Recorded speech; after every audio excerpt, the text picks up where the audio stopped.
our borrowing. We are committed to sustaining the fiscal consolidation agenda to come back to the fiscal responsibility threshold of 5% as the act which has been suspended requires of government to do. In fact, the target is to achieve 5% or below by 2024. But because we are now at 7.4 next year, we strongly believe that we may be able to achieve that target even before 2024. So the main issue also that the budget focused on was on jobs. And in the 2022 budget, government is allocating about 10 billion cedis for the Youth Start program. We know that young people want opportunities for jobs in our country. And we believe, as a government, we believe that the solution to job creation in our country lies in the creativity and innovation of our young people. And that if we can create the necessary enabling environment for them, they will be in a position to create those jobs for themselves and for others. And to achieve this, government is allocating 10 billion Ghana cedis to support the Youth Start program, to open economic opportunities for young people in our country. And through the NEIP, the National Entrepreneurship and Innovation Program, and the GEA, which used to be the NBSSI, government will be implementing this in partnership with participating financial and banking institutions in our country. So it's a good message and a very big hope to the young people of our country that finally, government is not just promising opportunities for young people. Government has committed 10 billion Ghana cedis to ensure that our youth have access to patient capital and very soft financing arrangement for them to be able to have financing to execute their business ideas. So that is one of the best announcements that as young people of our country, we are so proud about, that indeed His Excellency the President has kept faith with young people, and he's not just talking about lack of job opportunities for them, but he's committed to ensuring that we can now encourage the young people to create jobs. These opportunities is also for existing SMEs and existing businesses who have the potential to scale up. And so the same arrangement will go for existing businesses that want to scale up to also source funding. And today, government is also announcing that we are not waiting for our university students to come out of schools to look for jobs. We are sending part of this money, and we will expect the universities to match up these funds. And so if you're a student, either first year or second year or third year on university, and you have a business idea, you can go through a process and get support from that endowment fund and create your own businesses. And we are further engaging the Minister of Education and the university leadership to come out with a program that will allow a student who benefits from such an endowment fund to even take off a year or two to go and pursue his business ideas and come back later to graduate. Because the objective now is to even train students to become CEOs before they graduate with their first degrees in our country. And that's a big hope and a big announcement for the future of our youth in our country. And we strongly believe that the many ideas that our young people have, and with the advantage of AFTA, where we are encouraging them to have access not just to financing, but also to bigger markets, not just the 30.8 million population of Ghana, but to look at the 1.2 billion population on the African continent. So that is another big hope of announcement that came through this budget. So we are not just consolidating our finances, we are not just ensuring that our debt burden comes down. And in fact, if you check, the entire borrowing for 2022 has reduced to 750 million euros in terms of the external financing that we want to do. This year, in 2023, you remember, we went for about 3 billion euro as Euro bonds.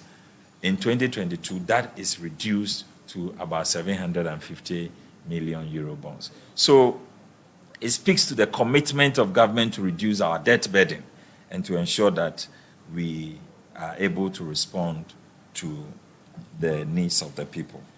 However, for government to achieve all these interventions, for instance, government is committed to constructing more roads. Government is committed to all its flagship programs, including NAPCO, Planting for Food and Jobs, the IPEP programs under 1 million per constituency, all the flagship programs that government have announced, we are committed to ensuring that we achieve it. And to be able to achieve all these things means that government will require revenue. Okay, government will require revenue. And so if you look at how government went about ensuring that we get revenues, we have not taken our eyes off the objective of government to increase production in our country and cut down on taxes. If you remember, under the NDC government, they taxed almost everything, including condoms and cutlasses and kayaye in our country. The NPP government has repealed or removed about 17 different taxes since it came into power. And today, in 2022 budget, we have further removed 5 taxes or reduced them in this budget that we presented. And the only tax that we introduced in this budget was one, the levy, the E levy. And I want to take you through how government is raising these revenues to be able to finance government programs and activities. So the 2 years tax relief on African prints for textile manufacturers to stabilize industry. Government has its eyes on promoting the wearing of local fabric, the African wear. And so we have given them further 2 years of tax relief so that those who print African textiles can have more productivity in terms of their production. We have also limited the flat rate threshold to retailers with annual turnover 200,000 Ghana cedis to 500,000 Ghana cedis to address the inequality. Okay, so we have expanded the opportunity for more SMEs to benefit from the tax arrangement. And even the benchmark values that we are seeking to review or to restore the 50% that we took, we are looking at AGI. And because local industries are dying and suffering from that reduction that we gave from the import levies, it is making local production or goods that are produced locally uncompetitive on the market. And so government restored the benchmark values to promote and strengthen local industry. And that has to be clear. So we have our eyes on production. We want to make sure that through our policies and taxation, we are promoting productivity in our country. We have also reduced the 3% export levy on gold. So before, or currently, if you are exporting unprocessed gold by small-scale miners in Ghana, you have to pay about 3% withholding tax or export tax. Government has reviewed that to 1.5% so that we can encourage more people to be able to export gold from Ghana. Okay. We also implementing a common platform for the property rate administration to enhance property rate collections and accountability. We all know that the district assemblies rely a lot on IGF, but unfortunately they are not able to collect enough IGF. And government is coming out with a special platform, a common platform for the administration of IGF. That platform will make it possible for us to do valuation of properties in every location in Ghana and give a more standard tariff arrangement for property rate collection in our country. We have also zero tolls on all public roads and bridges in Ghana.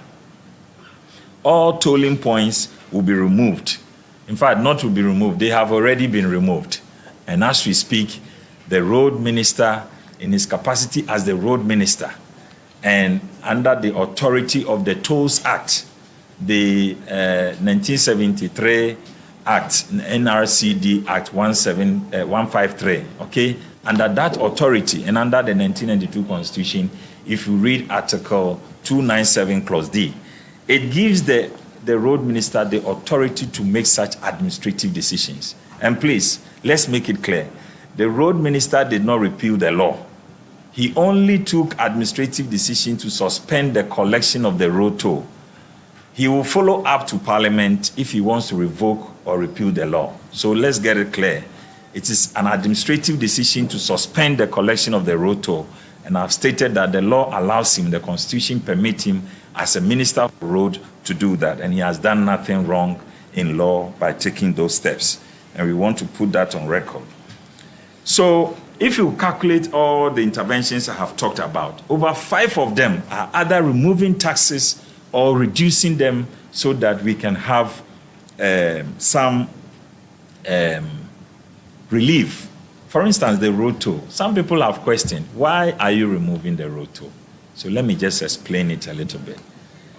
First of all, we found the road toll to be inequitable. We found it to be inefficient. And we found the road toll to be impeding productivity. These are the 3 reasons why we decided. So when we say the road toll is inequitable, what we mean is that if you come to the plush areas, the residential areas in Accra, let's say Cantonment, Labone, East Legon, Adjregano, even where we are now here in Adabraka, or Asalam Down, have you seen any road tolls here? But check the kind of properties we have here and the kind of people who can afford these places. They don't pay road toll. But if you go to Kaswa, Tema Motorway, Ashamai, and all the locations of the motorway, Etiwa, if you come to my constituency in Kubase, that's where the road toll was located. Okay? If you cross it 10 times from Kaswa to Malam, if you are a trotro driver and you are using that road, 20 times in, 20 times out, multiply that in a day. That is how much the poor person pays. But if you live in Adjregano and you are coming to town and going back home, please, are you going to pay any road toll? So the rich were enjoying from the road toll and the poor were paying more. So we thought that it was inequitable. And so we should scrap it and put it on something that can cover everybody. And that is why, in fact, the whole year, Ghana was getting 78 million Ghana cedis from the road tolls that we collect in our country. And so people have asked, what will happen to those who were working there? They will all keep their jobs. Nobody is going home. We are only reassigning them, okay? Nobody is going home because we have changed or removed road toll. Then others have asked about the foreign trucks that come from Burkina and Mali into Ghana. They are not part of these exemptions, but their trucks go through a weighing scale system. So there's still opportunity for Ghana to collect any charges we want to collect from them for the usage of our roads. So that has also not been varied. And so there's no cause for concern on that. Of course, we know that the traders, the petty traders around the area will suffer initial disruption from their trade. And that's very unfortunate. But of course, as government, we are also concerned about the numerous accidents that they have to suffer. Some get injuries and sometimes even death because cars were running over them when they turn those places into markets. So we will only appeal to them to have relocation of their businesses in this short time that they have to go through that. So that is the essence of the equity that we were talking about in the 78 million. And then finally, the unproductivity of the whole system, where you have to be in traffic for 30 minutes to 1 hour just to go and pay 1 cedi. Okay? If you check the productivity cost and the fuel you burn just to go and pay 1 cedi, we found that it was unproductive and hampering the objective of government. And we believe that we can put that on the new levy, which we have proposed, called the Yi levy. Now, the Yi levy, let me talk about it. The digital tax levy that government is introducing. And it is the only tax that we have introduced in this 2022 budget. Only one tax that we introduced. Now, before government introduced the yield levy tax, in the past 1.5 years, government put a consultant and a team together to do a research to advise government on how we can introduce a digital tax. They spoke to about 10,000 Ghanaians and received feedback on how such a tax could be introduced so that we do not disrupt the growth of digital progression in our country. The report stated that about 40% of Momo users in Ghana, because the digital tax will affect Momo transactions, about 40% of Momo users in Ghana were people who sent monies below 100 Ghana cedis a day, about 40%. So we found that group to be very sensitive. And His Excellency the Vice President has indicated that he does not want us to introduce Momo tax to affect the poor. So per the research, we were able to identify that poor group. And they were about 40% of Momo users. So in this yield levy that we have introduced, we have exempted all the 40% category. They are not part of this levy. How are we going to implement that? Every Momo transaction that you transfer up to 100 Ghana cedis, we are not taking any levy on it. So the first 100 cedis of every Momo transaction in a day is exempted from this, so that we cover all the 40 and even more, because beyond the 40%, above 100, the first 100 Ghana cedis is exempted, even if you are above the 40%. So everybody gets to benefit from the first 100 cedis. Okay? So we have exempted that group. Now, when you are going to collect your Momo, the receiver, he is also not paying anything. The receiver of your Momo is not paying anything. Okay?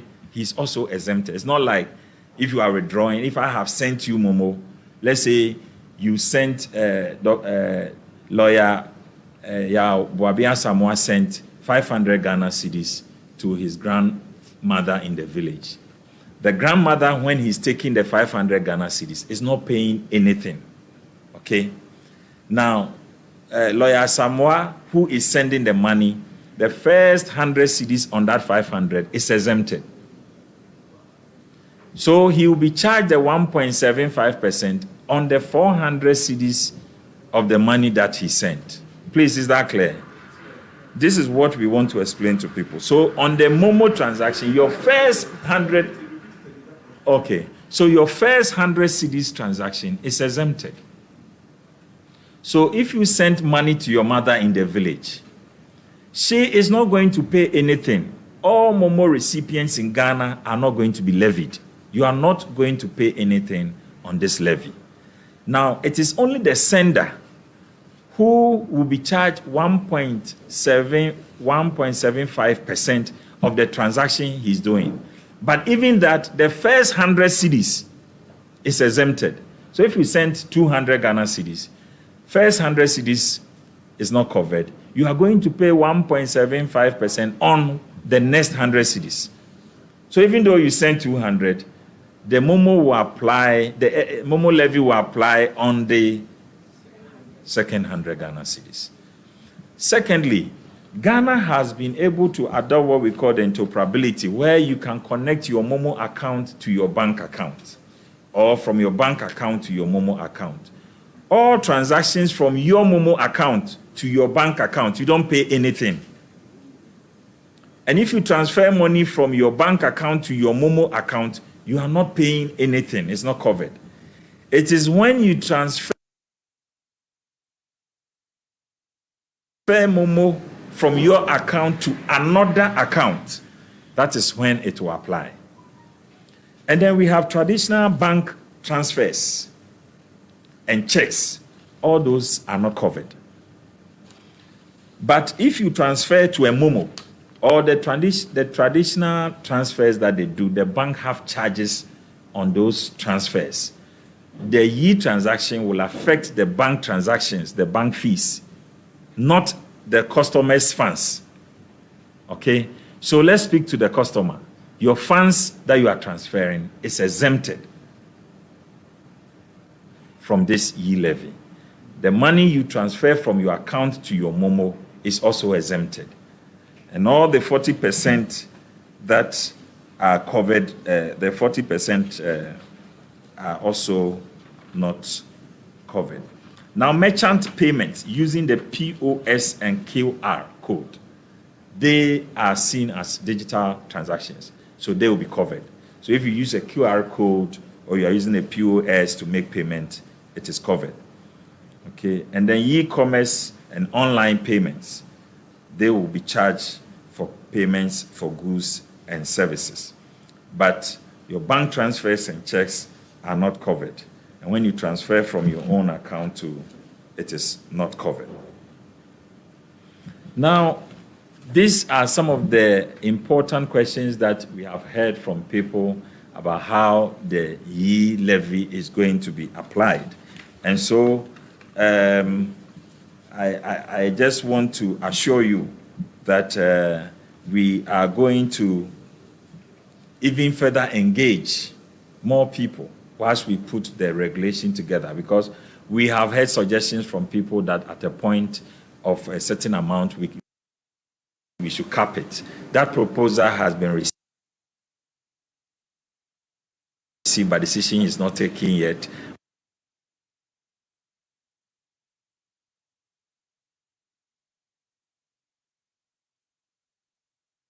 When we take that decision, we'll announce it to you so that collectively we can build a system that is acceptable to us, to all of us, so that we can build a good country. Now, I beg to say this, that it is not with joy that government will impose tax. But the truth of the matter is that there's no nation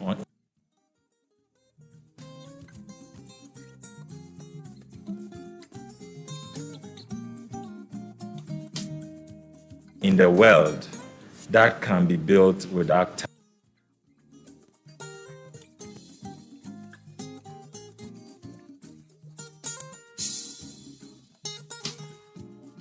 taxes. We need, as a citizen or as people, to contribute to our nation in terms of helping the country to raise resources so that they can